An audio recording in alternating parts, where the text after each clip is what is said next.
जी सज्जनों ते मित्रों अस्सलाम वालेकुम। मैं तुहाडा अपना अकील आजिज ते गज़ल पेश कर रहा कि बेतलबा नू प्यार करे ने जींदा रहे।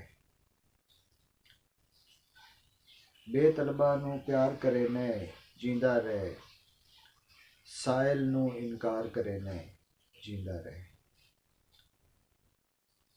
अदल करे ते प्यार तेरे दा मैं हकदार, अदल करे तां प्यार तेरे दा मैं हकदार, ना इंसाफी यार करे ने जींदा रहे।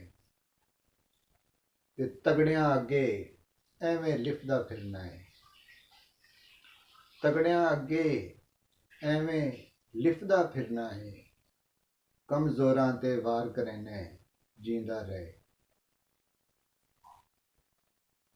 ते सानू सौदा नकद भी देवें डर डर ते,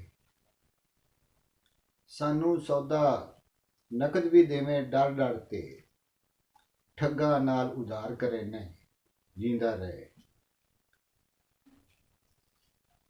अकील तां तेरी था था इज्जत बनेदा है, मुड़ भी उसनू खार करे ने जींदा रहे। बेतलबा नू प्यार करे ने जींदा रहे, मंगते नू इनकार करे ने जींदा रहे।